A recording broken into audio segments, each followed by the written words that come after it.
நான் எப்படி யூஸ் பண்ணேன் அப்படின்னா, நைட்டு தூங்கும்போது எனக்கு ஆயில் தடவி தூங்கினா எனக்கு கம்ஃபர்டபுளாகவே இருக்காது, ஒரு மாதிரி இருக்கும், ஃப்ரீயாகவே தூங்க முடியாது. அதனால் நான் என்ன பண்ணுவேன், ஃபேஸ் வாஷ் பண்ணுறதுக்கு முன்னாடி ஒரு 10 மினிட்ஸு வச்சுக்கோங்களேன், 15 மினிட்ஸ் 10 மினிட்ஸ் நல்லா வந்து மசாஜ் பண்ணிவிடுவோம். ஃபஸ்ட்டு வைப்ஸ் இருக்குல்ல, வைப்ஸ் வந்து நான் மதர் ஸ்பிளாஷ் இருக்குது, பேபி வாங்க அந்த வைப்ஸ் தான் யூஸ் பண்ணுவேன்.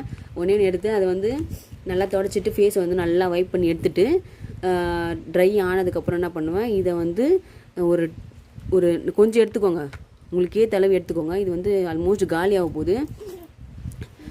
ஓகே, ஒரு ஒரு 4 ட்ராப்ஸ் 5 ட்ராப்ஸ் எடுத்துக்கோங்க, உங்கள் ஃபேஸுக்கு ஏற்ற அளவு எடுத்துகிட்டு நல்லா மசாஜ் பண்ணுங்கள். உங்களால் எவ்வளோ மசாஜ் பண்ண முடியுமோ அந்தளவு மசாஜ் பண்ணிவிட்டு ஃபேஸ் வாஷ் பண்ணிங்க அப்படின்னா நிஜமாவே சூப்பராக ரிசல்ட் இருக்கும். அந்த செகண்டே வந்து உங்களுக்கு பிரைட்டாக தெரியும் ஃபேஸ் வாஷ் பண்ணிங்கனாலே. ஸோ அதுதான் வந்து இதோடைய அட்வான்டேஜு. நீங்கள் யூஸ் பண்ணுங்கள், உங்களுக்கு கண்டிப்பாக இது வந்து